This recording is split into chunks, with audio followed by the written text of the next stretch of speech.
Assalamualaikum warahmatullahi wabarakatuh. Selamat pagi anak-anak, bertemu lagi dengan saya. Hari ini kita akan belajar tema 1, subtema 1 muatan IPA. Anak-anak, jika kita perhatikan gambar berikut, manusia dan hewan memanfaatkan tumbuhan untuk dijadikan sebagai bahan pangan untuk memenuhi kebutuhan energi mereka. Tumbuhan memiliki peran sangat penting sebagai sumber kehidupan bagi makhluk hidup, khususnya bagi manusia dan hewan. Untuk itu, kita wajib mensyukuri nikmat Tuhan ini dengan cara tetap menjaga dan merawat tumbuhan dengan baik, agar kita mendapatkan manfaat lainnya. Manfaat lainnya yang dapat kita peroleh dengan adanya tumbuhan antara lain: 1. Sebagai sumber vitamin untuk menjaga kesehatan tubuh kita. 2. Sebagai sumber oksigen untuk bernafas. 3. Sebagai pengikat air tanah. Dan 4. Sebagai peneduh dan memperindah bumi. Anak-anak, seperti halnya manusia dan hewan, untuk melestarikan dan memperbanyak jenisnya, tumbuhan juga mengalami perkembangbiakan. Perkembangbiakan tumbuhan dibedakan menjadi dua, yaitu perkembangbiakan generatif atau perkembangbiakan melalui perkawinan, dan perkembangbiakan vegetatif atau tanpa melalui perkawinan. Perkembangbiakan generatif. Perkembangbiakan generatif adalah perkembangbiakan tumbuhan secara kawin. Salah satu jenis tumbuhan yang berkembangbiak dengan cara ini adalah tumbuhan berbiji. Alat perkembangbiakan generatif tumbuhan adalah bunga. Pada bunga terdapat bagian-bagian yang memiliki fungsi yang berbeda-beda. Berikut ini adalah bagian-bagian bunga beserta fungsinya. Tangkai bunga berfungsi sebagai penopang sekaligus penghubung antara ranting dengan bunga.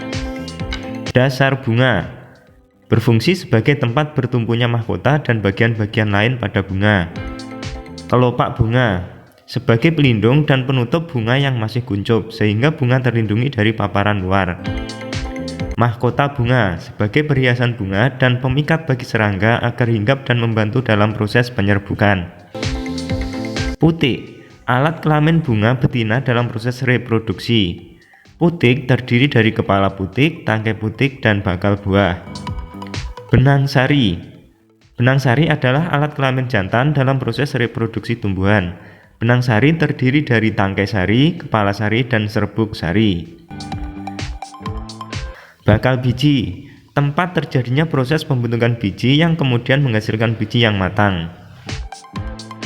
Proses perkembangbiakan generatif membutuhkan alat kelamin jantan dan alat kelamin betina. Kedua alat kelamin ini terdapat pada bunga, yaitu putik dan benang sari. Putik merupakan alat kelamin betina dan benang sari merupakan alat kelamin jantan. Perkembangbiakan generatif diawali dengan penyerbukan, yaitu melekatnya atau jatuhnya serbuk sari ke kepala putik. Serbuk sari bisa jatuh akibat tiupan angin atau terbawa oleh kaki-kaki serangga yang hinggap di atasnya. Setelah penyerbukan, terjadilah proses pembuahan, yaitu proses peleburan sel kelamin jantan dan sel kelamin betina yang akan menghasilkan zigot. Zigot akan berkembang menjadi tumbuhan baru. Penyerbukan pada tumbuhan dibedakan menjadi 4 macam. Yang pertama, penyerbukan sendiri, yaitu ketika serbuk sari jatuh ke kepala putik bunga itu sendiri.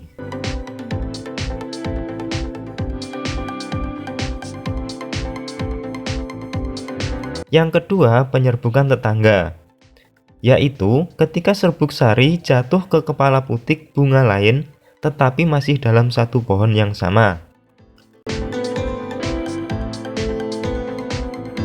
Yang ketiga, penyerbukan silang, yaitu ketika serbuk sari jatuh ke kepala putik yang lain yang berbeda pohon tetapi masih satu jenis.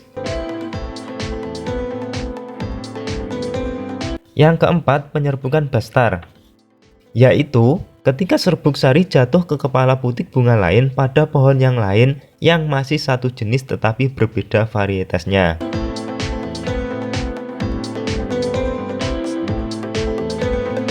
Perkembangbiakan vegetatif. Perkembangbiakan vegetatif adalah perkembangbiakan pada tumbuhan secara tidak kawin. Perkembangbiakan vegetatif dapat dibedakan menjadi dua, yaitu perkembangbiakan vegetatif alami dan perkembangbiakan vegetatif buatan. Perkembangbiakan vegetatif alami adalah perkembangbiakan secara tidak kawin tanpa ada campur tangan manusia. Berikut merupakan contoh perkembangbiakan vegetatif alami pada tumbuhan. Pertama, umbi batang. Umbi batang merupakan batang yang tertanam di dalam tanah dan menyimpan cadangan makanan atau biasa dikenal sebagai tanaman yang buahnya ada di dalam tanah. Contoh tumbuhan yang berkembang biak dengan umbi batang antara lain kentang, bengkuang, dan umbi jalar. Umbi lapis. Umbi lapis adalah pelepah daun yang memiliki bentuk berlapis-lapis dan tertanam di dalam tanah. Contoh tumbuhan yang berkembang biak dengan umbi lapis adalah bawang merah dan bawang putih. Umbi akar. Umbi akar merupakan akar yang dijadikan tempat menyimpan cadangan makanan. Contoh tanaman yang berkembang biak dengan umbi akar adalah singkong, wortel, dan lobak. Akar tinggal atau rizoma.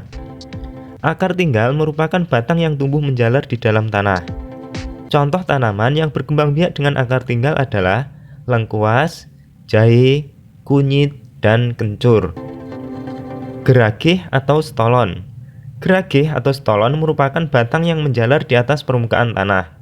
Batang tumbuhan yang menyentuh tanah akan tumbuh akar. Contoh tanaman yang berkembang biak dengan cara geragih atau stolon adalah stroberi dan rumput teki. Tunas. Tunas adalah bagian tumbuhan baru yang tumbuh pada tanaman induknya. Tunas yang tumbuh tersebut jika dipotong bisa ditanam lagi. Contoh tanaman yang berkembang biak dengan tunas adalah bambu, tebu, dan pisang.